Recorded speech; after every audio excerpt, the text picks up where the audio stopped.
Make your word become a joy to us and the delight of our hearts. Amen.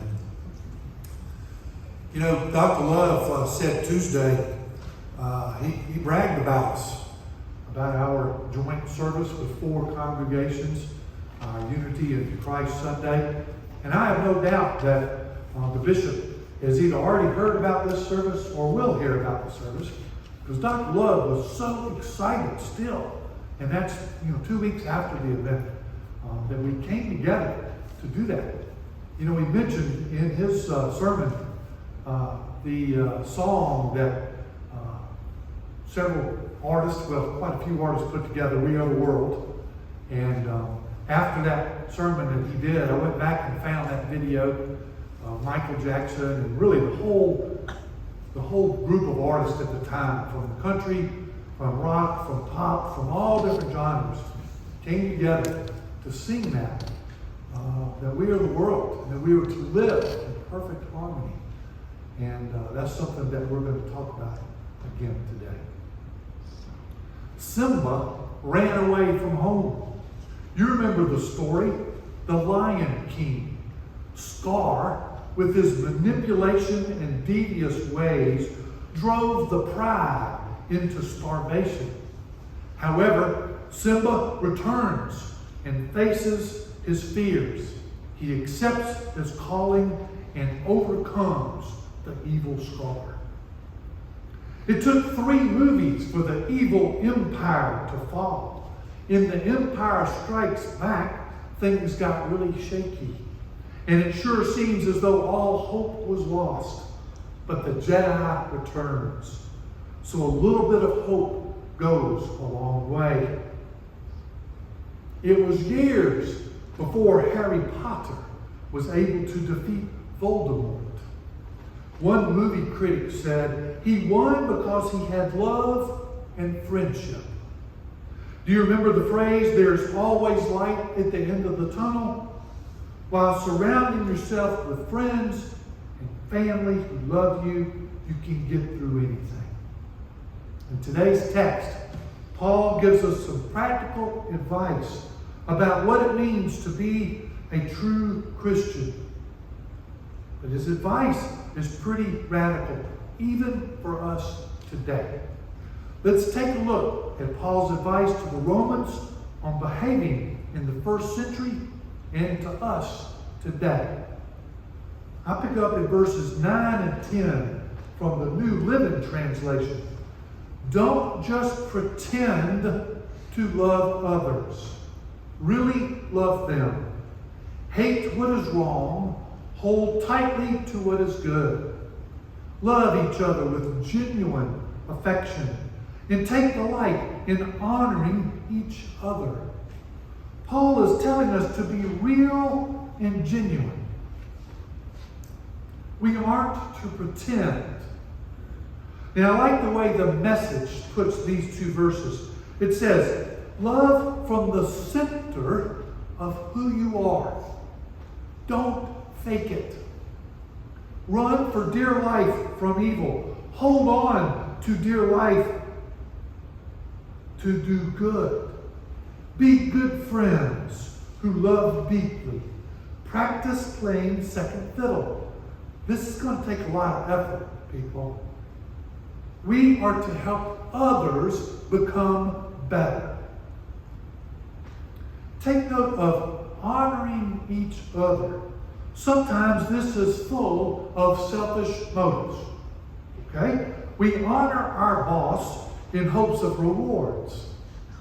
We honor our employees because we want them to work harder. We like to get to know the wealthy so we can gain their resources.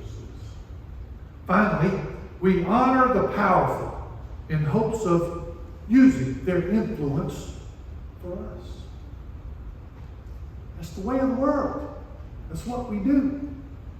But God's way is different. We honor people because they were also created in His image. Verse 13, when God's people are in need, be ready to help them. Always be eager to practice hospitality. Now, hospitality is different than entertaining. The latter focuses on the host. The house must be immaculate. The food must be prepared just right. However, hospitality focuses on the needs of the guest. When God's people are in need of what?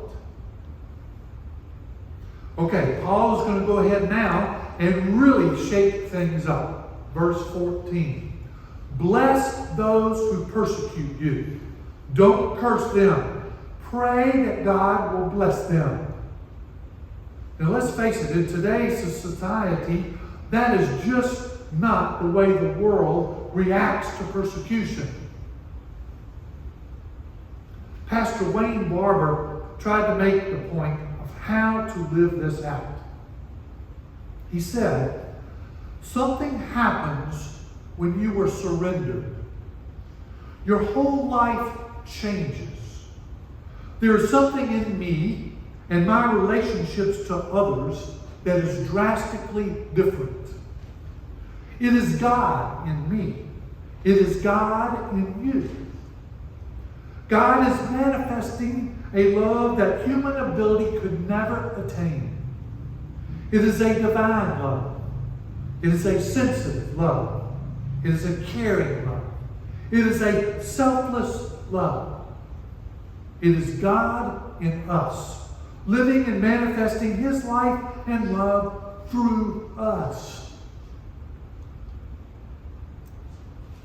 Now, Paul commanded us in those verses to bless twice in the same verse. That should get our attention. Bless those who persecute us. Now, verse 15, a little bit different. Be happy with those who are happy and weep with those who weep. The Message puts it this way. Laugh with your happy friends when they're happy. Share tears when they're down. Makes you think, doesn't it? Put others first. Continuing in verse 16 with the Message, get along with each other. Don't be stuck up. Make friends with nobodies. Don't be the great somebody. Now that's telling it like it is. I think about all the freshmen on the college campuses as they've arrived at college and they're getting settled into their dorm. They're going to the parties, the fraternities and sororities. They're going to the football games now. They have all these things, and they're trying to impress others. There's going to be a lot of fake out there as they try to get close to people they think can carry them where they want them to go. I know I'm in my 60s, but it's not that long ago when I was roaming around Clinton. I understand. That's what happens on the college campus. You may remember that too. But to make friends with the nobodies, that's a challenge. That's a challenge. Sometimes it's hard to be that friend with somebody that nobody wants to be around, nobody talks to, nobody even notices that they're there. But that's what we're commanded to do by Paul. Christ taught us to respect all. We should never consider others as beneath us. Now, I know that one Sunday school's been watching Jesus Revolution. You may remember the church when those hippies first arrived. Okay? Did that church look down on them that day when they first arrived? Oh, yeah. Yeah, you better believe they did. Those long-haired freaks coming in here. What are they doing here? Okay? But back to what Pastor Barber said. There's something in me and my relationships to others that is drastically different. This is hard. It's hard for me. We all fall short, but thank goodness for God's grace. Continuing in verse 17 and 18, again, I like how the message is just kind of taking a big hammer and hitting us with it this week, okay? Don't hit back. Discover beauty in everyone. If you've got it in you, get along with everybody. Oh, yeah, that's easier said than done, right? Okay? What happens when somebody cuts us off on the street? Well, they pull in front of us when we're cruising. Bonk, bonk. We honk the horn at them, don't we? Or we give them an evil look. I know, I do. Okay? But the New Living Translation captures the word never. Never pay back evil with more evil. And never means never. John Calvin said, revenge is a passion unbecoming the children of God. Verse 19, don't insist on getting even. That's not for you to do. I'll do the judging, says God. I'll take care of it. You may be asking yourself, how in the world can I follow these commands? How can I live this kind of life? Something happens when you are surrendered. Your whole life changes. There's something in me and my relationships to others that is drastically different. That's how we do it. We surrender to Christ. We become a new person. We are changed people. When we surrender to Him, our life is transformed. We no longer have to conform to the ways of the world. Now, we're kind of at the peak of this passage, okay? Verse 20 and 21. Our scriptures tell us that if you see your enemy hungry, go buy that person lunch. Or if he's thirsty, get him a drink. Your generosity will surprise him with goodness. Don't let evil get the best of you. Get the best of evil by doing good. I know I'm moving back and forth between translations, but here I am back to the New Living Translation, to verse 21. Don't let evil conquer you, but conquer evil by doing good. Still another translation says, do not be overcome by evil, but overcome evil with good. Let me tell you about a story. This is a story of Anthony and Mike. Anthony will tell you straight up, my dad's in for life. But I still get to talk to him on the phone sometimes. Anthony was a young man. He attended the same resident camp for several years. He's a bit of a veteran at camp. He knows how to make everybody laugh. But when you hear that and you're watching, it's often at somebody else's expense. He was good to let everybody know he could stick up for himself. This particular summer, even on the first day, before a few hours had even passed by, Anthony had already gotten into trouble with the other campers.